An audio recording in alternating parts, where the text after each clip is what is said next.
preguntaron sobre su autoridad, le preguntaron si podía ser un buen judío devoto a Dios y a la vez dar el tributo al César. Le preguntaron acerca de la resurrección y vemos que diferentes grupos se acercaban. Vimos a los herodianos, vimos a los fariseos, vimos a los saduceos, a los ancianos, a los principales sacerdotes y ahora vemos a los escribas. Y dice allí que se acerca uno de los escribas para hacerle esta pregunta.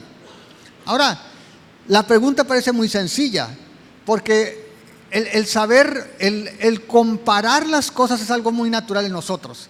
Yo no sé si tú lo haces, pero si yo voy a comprar algo, meto el internet y busco cuál es la mejor tal cosa. O dicen, verás, esta cosa es buenísima. Lo que me meto es, a ver, esta cosa, comentarios o reviews, ¿no? Y ya empiezo a ver, para ver cuál es lo mejor. Y eso es algo normal. Tú siempre estás preocupado por cuál es la mejor carne. Mi esposa me dice, no compres del Walmart, porque está muy dura. Y si vas a comprar ropa, quieres ropa que sea de la mejor calidad, o el mejor precio, o la mejor relación precio-calidad. Siempre estamos comparando. Pero lo que están haciendo aquí, o lo que está haciendo este hombre, este escriba, tiene mucho sentido en la mente de un judío. Este hombre era un escriba. Si tú recuerdas, Jesús acaba de contender con los saduceos. Y decíamos que los saduceos eran los liberales de la época. Los saduceos eran los judíos que solamente tomaban en cuenta la Torá, los primeros 5 libros de la Biblia. Y para ellos era lo único que Dios había dejado. Los saduceos no creían en el más allá, no creían en una vida después de la muerte, no creían en los ángeles, no creían en los poderes milagrosos. Ellos decían, vives, disfrutas, te mueres y se acaba. En contraparte, los escribas eran mayormente fariseos. Y los escribas eran los expertos en la ley. Eran los hombres que copiaban básicamente la Biblia y la transcribían de tal manera que tenían oportunidad de estar continuamente repitiendo la palabra de Dios, continuamente meditando, memorizando pasajes. Y este hombre se acerca a Jesús y le dice, ¿cuál es el primer mandamiento de todos? Es decir, en ese entonces, tú como judío tenías 613 mandamientos que cumplir. 613 mandamientos. De esos 613 mandamientos, 365 mandamientos eran negativos. No harás tal cosa. No harás esto. No harás lo otro. No harás 365. Uno por día tenía, uno por día del año. Uno por día del año. Y además tenías 248 mandamientos positivos, lo que tenías que hacer. Y esto es algo bien interesante porque la mayoría de nosotros como seres humanos pensamos que Dios está satisfecho cuando tú y yo evitamos las cosas malas, los no hagas. Pero la Biblia es muy clara. Nuestro Dios busca que tú y yo no solamente dejemos de hacer lo malo, sino que hagamos lo bueno. Y en ese sentido este hombre dice, Señor, 613 mandamientos como que son muchos. Tú y yo batallamos con 10 y no lo acabamos. 613. Dice, Señor, ¿no hay manera de simplificar esto? Es decir, entre 613 mandamientos, ¿todos tienen el mismo valor? ¿No hay uno que sea más importante?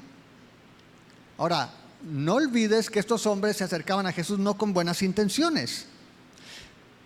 A Jesús nuevamente le están haciendo un cuestionamiento que es fundamental, porque si Jesús dice, mira, has oído que es malo el adulterio, pero en realidad no es tan problemático, ese lo puedes omitir. Entonces Jesús iba a quedar como alguien inmoral. Pero si Jesús decía, no, tú tienes que guardar todo al pie de la letra, entonces era igual que un fariseo. Jesús en su respuesta no va a quitar ninguno de los mandamientos. No va a decir, este no es importante. Jesús va a llevarlos a la razón de los mandamientos, al porqué de los mandamientos y cuál es la base para esa obediencia. Pero es bien interesante porque cuando tú ves esto, el problema que tenían estos fariseos y los judíos en general era el hecho de que tenían demasiados mandamientos. Ahora, sabemos por los evangelios que estos hombres se creían justos a pesar de que ellos sabían que no cumplían esos mandamientos. Y es muy interesante porque Jesús los acusa de esos. Si tú vas a Mateo, por favor, acompáñame a Mateo 23. Jesús los acusa de ser muy estrictos en los mandamientos, pero de no cumplirlos. En Mateo 23, mira el verso 1. Entonces habló Jesús a la gente y a sus discípulos diciendo: en la cátedra de Moisés se sientan los escribas y los fariseos. Así que todo lo que les digan que guarden, guárdenlo y háganlo, mas no lo hagan conforme a sus obras, porque dicen, ¿y qué pasa? Y no hacen. Dicen y no hacen. Porque atan cargas pesadas y difíciles de llevar y las ponen sobre los hombros de los hombres, pero ellos ni con un dedo quieren moverlas. Antes hacen todas sus cosas, ¿para qué? Para ser vistos por los hombres, pues ensanchan sus filacterias y extienden los flecos de sus mantos y aman los primeros asientos de las cenas y las primeras sillas en las sinagogas y las salutaciones en las plazas, y que los hombres les llamen rabí, rabí. ¿Sí, Jesús, sabes? El problema con los mandamientos no son los mandamientos en sí. El problema en el caso de los judíos es que los mandamientos eran una ocasión para el orgullo. ¿Sabes? Las reglas no son malas. Las reglas son necesarias, pero las reglas son una carga.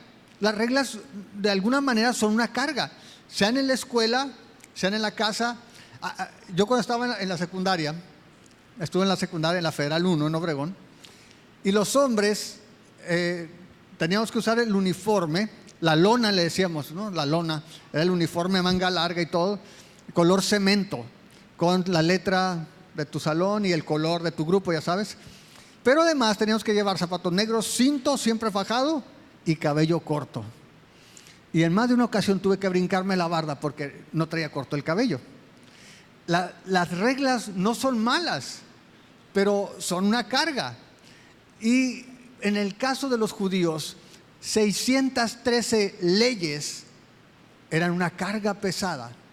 Pero ellos no reconocían eso como una carga, ellos aparentaban guardarlas y era para ellos una base de orgullo.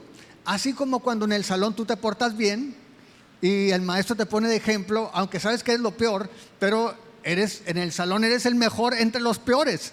Es una base para el orgullo. Pero por otro lado, si somos honestos, el día de hoy, con 10 mandamientos, tú y yo sabemos que no los cumplimos. Y delante de Dios, una salida, o más bien una respuesta, es el orgullo, presumiendo de algo que tú sabes que no cumples. Pero por otro lado es el temor, cuando genuinamente reconoces la incapacidad para obedecer a Dios. Y esa era la realidad. Esa es la realidad no solamente en el tiempo de Jesús, el día de hoy es una realidad. Y es tan interesante que el día de hoy el problema de la moralidad se ha vuelto crítico en nuestra época. No sé si estás de acuerdo conmigo, pero nunca, por lo menos en mi corta existencia, había sido tan importante tener una base moral como el día de hoy. ¿Por qué? Porque vivimos en un mundo donde abunda el pluralismo, donde las personas están dispuestas a aceptar cualquier verdad como válida, y donde cada vez es más difícil tener una base objetiva, una base estable para juzgar lo que es bueno y lo que es malo. ¿Sí me explico? El día de hoy, en la secundaria, en la prepa, bueno, el tema se tocó en la preparatoria, en la clase de biología. Cuando yo llevé biología en la prepa, vimos desviaciones sexuales. La primera desviación sexual era la homosexualidad, y de ahí había una serie de filias que íbamos viendo. Nadie dudaba de eso. El día de hoy puedes dudar de cualquier cosa, hasta de tu propio género, ¿no? Es decir, cada vez es más permitido cuestionar si algo es bueno o es malo sobre una base subjetiva, sobre lo que tú crees. Y si algo hemos estado viendo, estamos llevando un curso de teología sistemática, y la primera cosa que tenemos que ver es cómo vemos nosotros la vida, cómo vemos nosotros la verdad, cómo vemos los eventos a la luz de que un Dios existe. Y si tú crees que un Dios existe, quiero que consideres esto. La Biblia nos enseña algo. En el Dios de la Biblia, tú y yo tenemos la base para responder las preguntas importantes de la vida. ¿Por qué existe algo y no nada? ¿Quién creó lo que existe? ¿Quién soy yo como ser humano? ¿Puedo conocer la verdad? ¿Puedo discernir entre lo bueno y lo malo? Y lo que hemos visto es que si tú crees en el Dios de la Biblia, ese Dios de la Biblia te da la base para que respondas esas preguntas. Jesús, de hecho, es lo que va a hacer. Cuando le dicen, Señor, ¿cuál es el mandamiento más importante? Jesús no cita ningún mandamiento que tú esperarías quizá de Éxodo 20. Jesús lo que hace, los lleva a la palabra de Dios y le dice en el versículo 29, el primer mandamiento de todos es: oye Israel, el Señor nuestro Dios, el Señor uno es. Consecuencia, y amarás al Señor tu Dios con todo tu corazón y con toda tu alma y con toda tu mente y con todas tus fuerzas. Este es el principal mandamiento. Y Jesús lo que está haciendo, está citando Deuteronomio 6. De hecho, si tú vas a Deuteronomio 6, esta frase era la Shema, era una oración diaria. Todos los días decían, oye Israel, el Señor tu Dios uno es. Vete a Deuteronomio 6. Mira, desde el verso 1 dice, estos pues son los mandamientos, estatutos y decretos que Jehová su Dios mandó que se les enseñara, para que los pongan por obra en la tierra, a la cual pasan ustedes para tomarla, para que temas a Jehová tu Dios, guardando todos sus estatutos y sus mandamientos que yo te mando, tú, tu hijo y el hijo de tu hijo, todos los días de tu vida, para que tus días sean prolongados. Oye pues, oh Israel, y cuida de ponerlos por obra, para que te vaya bien en la tierra que fluye leche y miel, y se multipliquen como ha dicho Jehová, el Dios de tus padres. Oye Israel, Jehová nuestro Dios, Jehová uno es, y amarás a Jehová tu Dios de todo tu corazón y de toda tu alma y con todas tus fuerzas.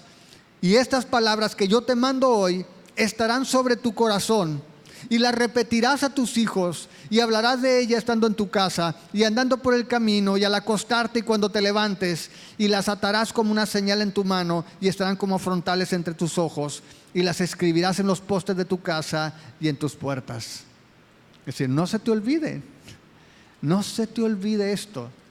Lo vas a hablar, lo vas a enseñar a tus hijos, a los hijos de tus hijos, lo vas a repetir en tu casa, cuando vayas por el camino, lo vas a rayar en los postes de tus puertas. Es decir, continuamente van a estar en tu corazón y en tu boca. Ahora, Dios está diciendo aquí, hay un solo Dios. Y ahorita que leíamos el Salmo 135, el salmista hace ese contraste. ¿Cuál otro Dios hay como nuestro Dios, que hace todo lo que quiere? El resto de los dioses, dice, son oro y plata. Ojos que no ven, oídos que no oyen, boca que no habla y no tienen aliento. Y semejantes a ellos son los que los hacen y los que ponen su confianza en ellos. Solamente hay un Dios. Y es bien interesante porque Jesús lo que estaba haciendo, estaba dándole la base de la ley. Hay un Dios. La base para distinguir lo bueno y lo malo no depende de ti o de mí. No depende de otra persona con mucha experiencia o de alguien que tiene mucho estudio. La base para saber lo que es bueno y lo que es malo es que hay un Dios que tiene autoridad por encima de cualquier persona. De tal manera que el día de hoy tú y yo podemos decir con seguridad, esto es bueno y esto es malo. No porque subjetivamente lo hemos juzgado, no porque a mí me parece que es bueno o que es malo, sino porque Dios, el Dios que hace lo que quiere, que está por encima de todas las cosas, que creó todo cuanto existe, ha determinado lo que es bueno y lo que es malo. El día de hoy es interesante porque en el extremo, las personas que dicen que no hay Dios, dicen que el bien y el mal es producto de la evolución. Lo bueno y lo malo es producto de años y millones de años, donde a través de la experiencia las sociedades han comprendido qué cosas funcionan en la convivencia y las han transmitido a sus hijos y a los hijos de sus hijos, y eso es lo que llamamos bueno y malo. Pero de esa manera es cambiante, de tal forma que hace algunos años una relación homosexual era algo no solamente impopular, sino que se veía como algo malo. Mientras que ahora lo que se está diciendo es: dejen que los hijos sean instruidos para que ellos aprendan que eso es natural y que ellos sean abiertos o tolerantes a estas cuestiones culturales que van cambiando con el paso de los años.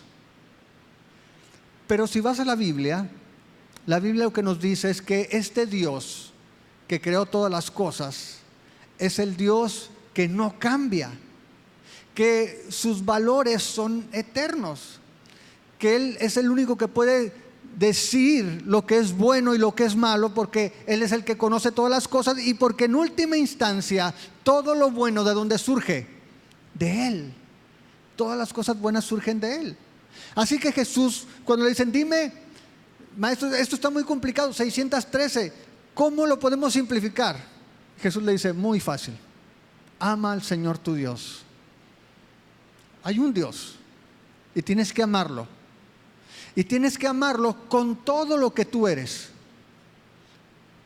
Con tu corazón, con tus emociones, sentimientos, tus pasiones, con tu alma, con tu mente, con tus pensamientos y con todas tus fuerzas. Es tu cuerpo. A Dios le interesa tu cuerpo. Dios te dio tu cuerpo. Y Dios se va a llevar tu cuerpo también. Dios te quiere, es parte de ti. Dice, básicamente lo que está diciendo Jesús es: ama a Dios con todo lo que eres. No hay una parte de ti que no le interese a Dios. O si te lo digo en otra manera, Dios no se conforma con menos de todo de ti. Quiere todo de ti. Por eso la respuesta a esta petición de parte de Dios es que nos rindamos con todo lo que somos a Él. Y cuando tú ves los mandamientos, si tú vas a Éxodo 20, te vas a dar cuenta que estos son los mandamientos, como decía ahorita, hay muchas leyes sanitarias y hay muchas cosas, muchos mandamientos más. Pero cuando hablamos de los mandamientos que definen el carácter de Dios o que nos hablan del carácter de Dios, en Éxodo 20, el Señor nos muestra y nos dice allí, fíjate, verso 1 dice: y habló Dios todas estas palabras diciendo: yo soy Jehová tu Dios, que te saqué de la tierra de Egipto, de casa de servidumbre. Verso 3: no tendrás dioses ajenos delante de mí. Si tú amas a Dios por sobre todas las cosas, ¿tendrás dioses ajenos? No. Si pones a Dios en primer lugar, no hay posibilidad de que haya otra cosa cuando tú tienes a Dios en primer lugar.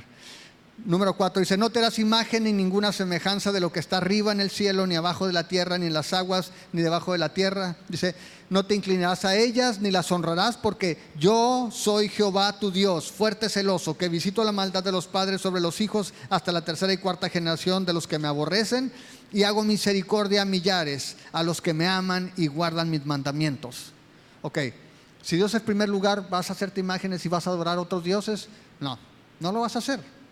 Dios es primer lugar. Número 7, verso 7 dice: no tomarás el nombre de Jehová tu Dios en vano, porque no dará por inocente Jehová al que tomare su nombre en vano. Así de que si tú tienes a Dios como lo supremo, no vas a jurar en vano por algo que tú consideras lo supremo. Verso 8, acuérdate del día de reposo para santificarlo. 6 días trabajarás y harás toda tu obra, mas en el séptimo día de reposo para Jehová tu Dios no hagas en él obra alguna, ni tú, ni tu hijo, ni tu hija, ni tu siervo, ni tu criada, ni tu bestia, ni tu extranjero que está dentro de tus puertas. Porque en 6 días hizo Jehová los cielos y la tierra, el mar y todas las cosas que en ellos hay, y reposó en el séptimo día. Por tanto Jehová bendijo el día de reposo y lo santificó. Y es el último mandamiento con respecto a Dios. ¿Y a qué se refiere? A que tomes un día y digas, yo puedo confiar en que este Dios es el Dios que provee todas las cosas y puedo dedicarlo este día a Él.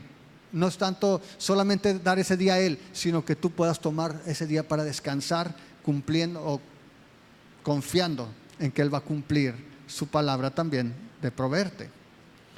Lo que quiero que veas aquí es que cuando Dios dio los mandamientos, una de las cosas que hizo fue en el versículo 5 definir quién era Él. Y una de las cosas que tenemos que ver es que este Dios, que es uno, se ha revelado a nosotros. Es decir, este Dios, conocemos quién es este Dios. Y a través de la palabra tú y yo podemos ver su carácter. Y podemos ver cómo en Éxodo, precisamente más adelante en el capítulo 34, se muestra a Moisés y le dice quién es Él. El Señor le dice cómo es su carácter. Dice en el versículo 5, 34:5, y Jehová descendió en la nube y estuvo allí con Moisés, proclamando su nombre, proclamando el nombre de Jehová. Y pasando Jehová por delante de él, proclamó: Jehová, Jehová, fuerte, misericordioso y piadoso, tardo para la ira y grande en misericordia y verdad, que guarda misericordia a millares, que perdona la iniquidad, la rebelión y el pecado, y que de ningún modo tendrá por inocente al malvado, que visita la iniquidad de los padres sobre los hijos y sobre los hijos de los hijos hasta la tercera y cuarta generación. ¿Cómo puedes amar tú a un Dios que no conoces? ¿Puedes? Puedes temerle, pero no necesariamente vas a amarle. Pero el Dios que tenemos, este Dios que dice, ámame porque me conoces. Y Dios se revela a nosotros. Este Dios que está pidiendo ser amado es el Dios que se ha revelado para que tú y yo lo conozcamos. Ahora, este Dios se siente tan solo en la eternidad que nos creó y está buscando que tú y yo lo amemos para sentirse bien. ¿Es así? ¿El Dios que no necesita de nadie? No. Este Dios no necesita de nadie, pero ha mostrado su gracia al crearnos a nosotros, al revelarse a nosotros, y sabe que tú y yo solamente cuando lo amamos a Él vamos a encontrar satisfacción, vamos a encontrar deleite genuino. La canción que cantábamos al inicio, ¿por qué ese anhelo de estar con Dios? Porque solamente en Dios está callada mi alma. Solamente en Él encuentro reposo. Solamente en Él estoy seguro. Solamente en Él voy a encontrar satisfacción. Jesús le responde: oye Israel, el Señor tu Dios, el Señor uno es. Y amarás al Señor tu Dios con toda tu mente, con todas tus fuerzas, con todo tu corazón. Y dice el verso 31, y el segundo es semejante. Ahora, él le dijo, dame el 1, 2. No, él había dicho, dame el mayor. Pero Jesús le dice, el segundo es semejante. Y en el verso 31 dice, amarás a tu prójimo como a ti mismo. No hay otro mandamiento mayor que estos. Qué interesante, le da el segundo mandamiento. Y los dos, si te fijas, tienen una misma base. ¿Cuál es la base? Amor. Amarás a Dios y amarás a tu prójimo. Y esa es la base de la ley. Y esa es la razón por la cual tú y yo debemos obedecer la ley. No es para jactarnos con un falso orgullo porque sabemos que no la cumplimos, ni tampoco es para que estemos atemorizados delante de Dios porque sabemos que no la cumplimos. Jesús le dice aquí, el segundo mandamiento es semejante. Ahora, es interesante porque ese mandamiento no aparece en Deuteronomio 6, ni está tampoco en Éxodo 20. Este está en Levítico. Ve al libro de Levítico, al capítulo 19. Jesús toma dos pasajes distintos que descansan en la misma base del amor, con diferentes enfoques. Y dice allí, en el versículo 18, mira el contexto: no te vengarás ni guardarás rencor a los hijos de tu pueblo, sino amarás a tu prójimo como a ti mismo, yo Jehová. Amarás a Dios como a ti mismo. Ahora, ¿sabes que el amor que tenemos por nosotros es egoísta, ¿no? Por naturaleza. Hay personas que dicen, no, ¿cómo puedo amar a los demás si ni siquiera yo me amo? Necesito aprenderme a amar a mí. No, todos nos amamos. Todos nos amamos de manera natural. Cuidamos nuestra vida. Y lo que está diciendo Jesús es, vas a tomar este mandato y lo vas a aplicar para amar de la misma manera a tu prójimo. Ahora, tenemos allí un pasaje, lo puedes anotar para que lo veas en tu casa, en Lucas 10, si mal no recuerdo, Lucas 10, cuando se nos habla, ¿se acuerdan del buen samaritano? Es en el mismo contexto. El escriba le pregunta a Jesús, ¿qué tengo que hacer? Le dice, amar a tu prójimo. Y luego él dice, pero ¿quién es mi prójimo? No sé quién es mi prójimo. Y dice, ok. Básicamente Jesús le cuenta una historia de un enemigo, un samaritano, y un hombre que está lastimado, y hace ese contraste entre este hombre que él odia como judío, el samaritano, y pone un levita y pone un sacerdote, y muestra que en términos de amor, el hombre que él odia amó a este hombre que no conocía. La idea de Jesús básicamente es que tu prójimo es la persona que está cerca de ti, que tiene una necesidad y que tú puedes ayudarlo. Así de que tu prójimo es cualquier persona que está en necesidad y que tú puedes ayudarla. Y Jesús dice, ámalo como a ti mismo. Haz por él lo que harías por ti mismo. Ahora, si tú ves el contexto de Levítico, mira, vamos a ver Levítico desde el versículo 1, en el capítulo 19.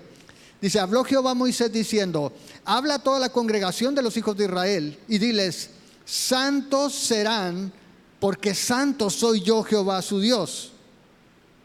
Échate ese trompo a la uña. O sea, vas a ser santo porque yo soy santo.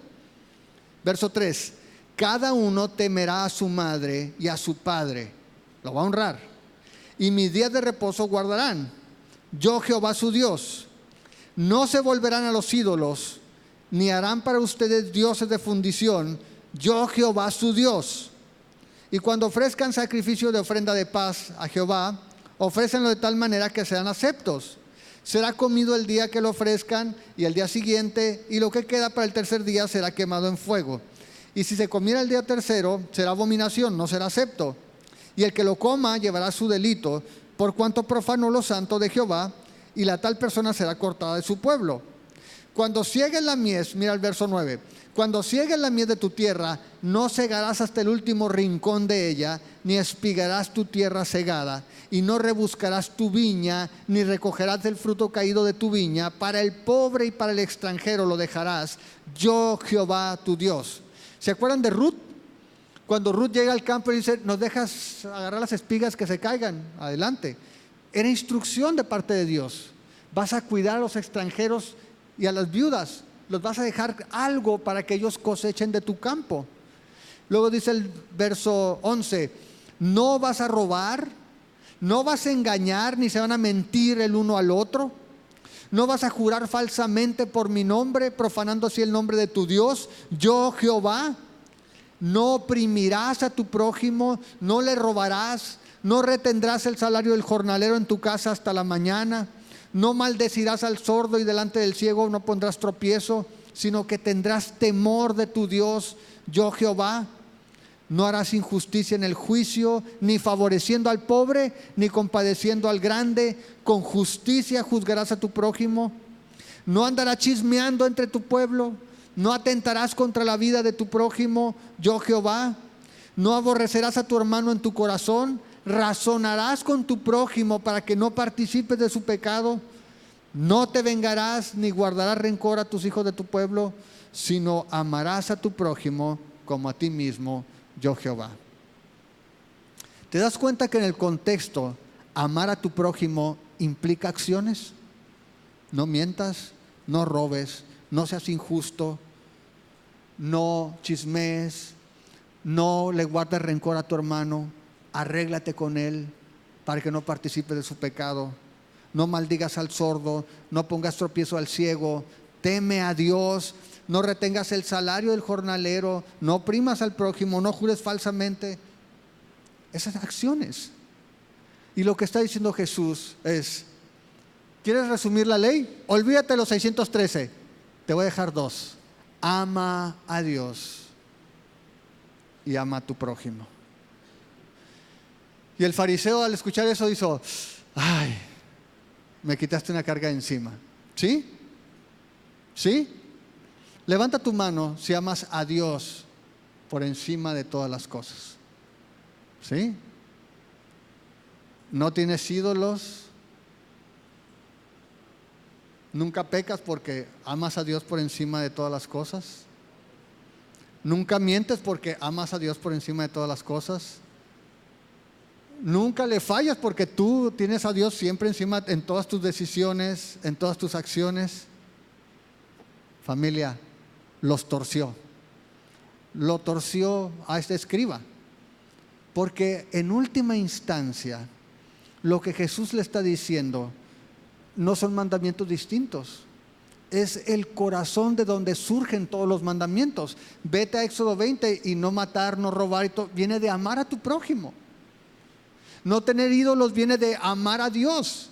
Y sin embargo, los hombres cristianos incluidos, los vemos que aman el dinero, deshonran a Dios, codician y toman a la mujer de su prójimo y deshonran a Dios, mienten a las personas y deshonran a Dios, a pesar de que conocemos que Dios es lo más importante.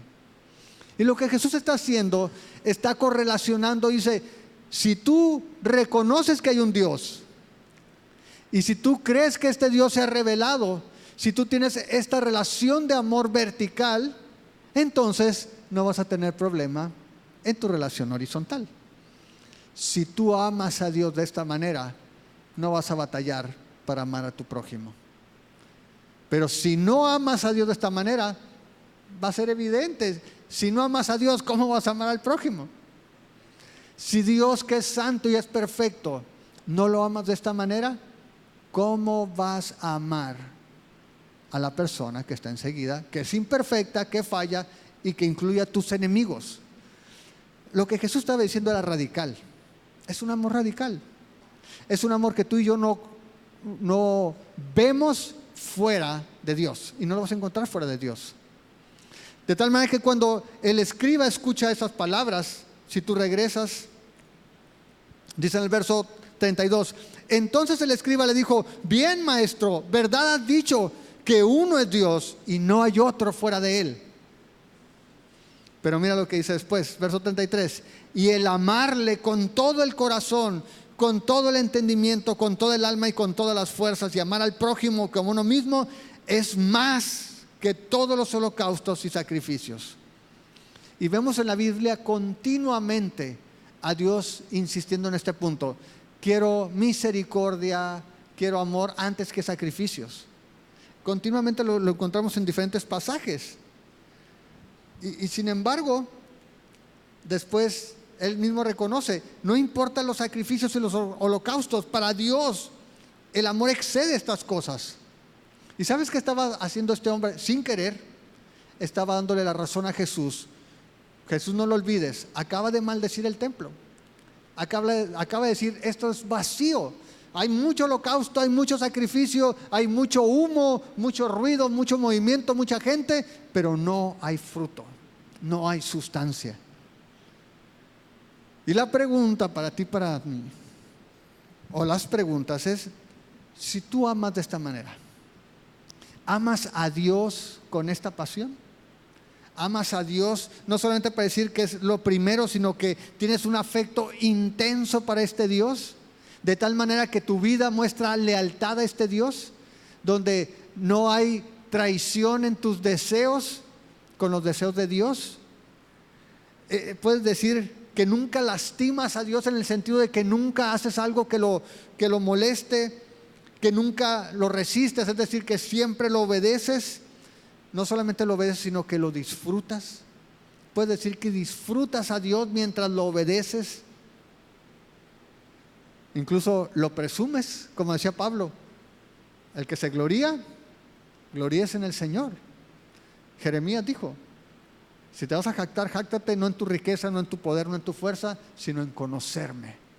En conocerme, en saber que soy Dios misericordioso.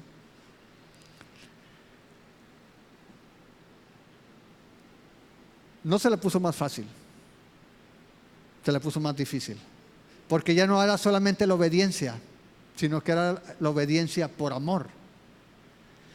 Y el hombre no le queda más que reconocer: ¿sabes qué? Tienes razón, maestro, tienes razón. Jesús le responde en el verso 34, dice: Jesús entonces, viendo que había respondido sabiamente, le dijo: no estás lejos del reino de Dios. No estás lejos, no has entrado, pero no estás lejos. ¿Sí te das cuenta? No estás lejos. Y así tú y yo podemos decir: Señor, tienes razón, esto es lo más importante en la vida. Y Jesús te va a decir: no estás lejos, pero la pregunta es: ¿lo estás haciendo? Y no hay forma de que tú y yo podamos hacerlo, humanamente hablando. Y Jesús lo sabía. Jesús lo sabía. Solamente tú y yo podemos recibir del amor de Dios cuando tú y yo hemos abrazado la cruz de Jesús. Solamente cuando tú y yo reconocemos esta incapacidad para guardar los mandamientos, es que podemos ir a Jesús y decir: Señor, no puedo. Y sabes, el Evangelio eso hace. Por eso me encanta a mí dar las malas noticias del Evangelio, porque eso nos pone a todos en el mismo hoyo. No importa cuán bueno tú pienses ser. Cuando dice Dios: por cuanto todos pecaron y están destituidos de la gloria de Dios, mal de mucho, consuelo de tonto. Digo: no estoy tan mal. No importa cuán bueno pienses ser, no puedes obedecer a Dios. Necesitas la gracia, necesitas el Evangelio. Jesús le dijo a este hombre: estás cerca, andas por ahí, pero no has entrado.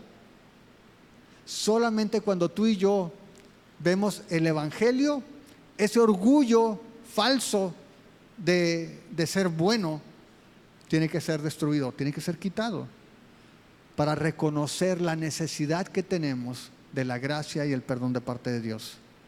Y es entonces cuando tú y yo podemos experimentar el amor de Dios. Y es lo que Pablo dice a los romanos. En el capítulo 12 del libro de Romanos, Pablo ya nos habló de la gracia, ya nos habló de la justicia de Dios, ya nos habló de este proceso de santificación en el que estamos. Y al llegar al capítulo 12 dice: ¿qué tienes que hacer ahora? Y en el verso 1 dice: así que, hermanos, les ruego por la misericordia de Dios que presenten sus cuerpos. Ese sacrificio, obediencia, ama a Dios con tus fuerzas, con tu cuerpo. Dice: en sacrificio vivo, santo, agradable a Dios, que es su culto racional. No se conformen a este siglo, a la forma de pensar de este mundo. Transfórmense por medio de la renovación de su entendimiento, para que sepan cuál es la buena voluntad de Dios, agradable y perfecta. Y luego mira, vete más adelante en el verso 9. El amor, ¿cómo debe ser? Sin fingimiento. Aborrezcan lo malo, sigan lo bueno. Ámense los unos a los otros con amor fraternal. En cuanto a honra, prefiéranse los unos a los otros. En lo que se requiere diligencia, no sean perezosos, sean fervientes en espíritu, sirvan al Señor, gozosos en la esperanza, sufridos en la tribulación, constantes en la oración. Compartan con los que están necesitados, practiquen la hospitalidad, bendigan a los que los persiguen, bendigan y no maldigan. Gócense con los que se gozan, lloren con los que lloran, estén unánimes entre ustedes, no sean altivos, asóciense con los humildes, no sean sabios en su propia opinión, no paguen a nadie mal por mal, procuren lo bueno delante de todos los hombres. si es posible, en cuanto dependa de ustedes, estén en paz con todos los hombres, no se vengan ustedes mismos, amados míos, dejen lugar a la ira de Dios, porque escrito está: mía es la venganza, yo pagaré, dice el Señor. Así que si tu enemigo tiene hambre, dale de comer; si tiene sed, dale de beber, pues haciendo esto, ascuas de fuego amontonadas sobre su cabeza. Verso 21, no seas vencido de lo malo, sino vence con el bien el mal. Y así es como se debe ver. De eso está hablando Jesús. Pero esto es algo que tú y yo no podemos hacer de manera natural. Necesitamos a Cristo. Necesitamos ir a la cruz. Necesitamos que Él nos llene con ese amor y con ese Espíritu Santo que solamente nos puede dar. Jesús le estaba diciendo a este hombre: ¿quieres que te resuma la ley? La ley nace del amor. ¿Sobre qué base? Sobre la base de que hay un Dios. Y este Dios es un Dios santo. Y si tú tienes esta relación con este Dios, entonces tú no necesitas la ley, por decirlo de una manera. La consecuencia natural de tener esta relación de amor con Dios es que tú vas a amar a los demás. Y cuando tú amas a los demás, no vas a procurar el daño de los demás. Y esas son las inconsistencias de nuestra vida como seres humanos. Tú puedes decirle a una persona que la amas y luego darle un trancazo. Si no físico, puede ser emocional, puede ser verbal, sí o no. Sea tu hijo, tu esposo, tu esposa, tu amigo, tu amiga, tu compañero, tu hermano. Dices: ¿cómo te amo? ¿Pero por qué me hiciste esto? Pero te amo, acuérdate. Somos inconsistentes. ¿Por qué? Porque el amor de Dios tiene que perfeccionarse en nosotros. Así de que Jesús no quitó ni uno solo de los mandamientos. Jesús lo que le dijo: la base de los mandamientos es esta. Y esto es lo que tú tienes que hacer cuando tú dices tener esta relación con Dios. Así de que si no has entrado tú al reino, te invito para que el día de hoy no te vayas sin hacerlo. Solamente a través de Cristo tú y yo podemos entrar al reino. Dios espera que tú y yo tengamos estos distintivos, sí. En Mateo, Jesús, hablando a la gente en las bienaventuranzas, si tú vas a Mateo 6, por favor. Pero en Mateo 5, 38, Jesús dice: oíste que fue dicho ojo por ojo y diente por diente. Pero yo les digo, no resistan al que es malo. Antes, a cualquiera que hiera la mejilla derecha, vuélvele también la otra. Y al que quiera ponerte a pleito y quitarte la túnica, déjale también la capa. Y a cualquiera que te obligue a llevar carga por 1 milla, ve con el 2. Al que te pida, dale, y al que quiera tomar de ti prestado, no se lo rehuses. Oíste que fue dicho: amarás a tu prójimo y aborrecerás a tu enemigo. Pero yo te digo, amen a sus enemigos, bendigan a los que los maldicen, hagan bien a los que los aborrecen y oran por los que los ultrajan y los persiguen, para que sean hijos de su Padre que está en los cielos, que hace salir su sol sobre malos y buenos y que hace llover sobre justos e injustos. Porque si amas a los que los aman, ¿qué recompensa tendrán? ¿No hacen también lo mismo los publicanos? Y si saludan a sus hermanos solamente, ¿qué hacen de más? ¿No hacen también así los gentiles? Sean pues ustedes perfectos, como su Padre que está en los cielos es perfecto. ¿Te fijas? Es el mismo mandato de Levítico. Yo, Jehová, soy santo, por lo tanto ustedes van a ser santos y van a hacer justicia como yo hago justicia. ¿Ok? Te invito para que te pongas de pie.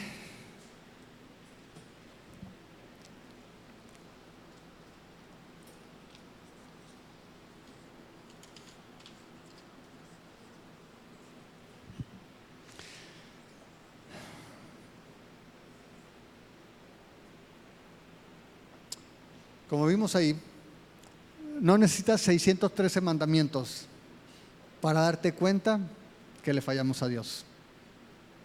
Con 2 es suficiente. Pero lo que Jesús enfatiza aquí, y esa es una verdad fundamental, decíamos, hay un Dios. No hay muchos dioses, no hay muchas verdades. Si tú crees que hay un Dios, solamente hay una verdad. Y esa verdad la puedes conocer porque este Dios la ha revelado. Y puedes saber lo que es bueno y lo que es malo, no por la cultura, sino por lo que este Dios, que es verdadero, nos ha revelado. Y puedes saber sin lugar a dudas, lo que agrada y lo que desagrada a Dios. Así de que, como vemos aquí, si tú crees que hay un Dios, tú crees que ese Dios es verdad, y tú crees que ese Dios define lo bueno y lo malo, entonces tienes que ver si, como este hombre, solamente estás de acuerdo en esa verdad o si estás dispuesto a reconocer tu incapacidad de obedecer a este Dios.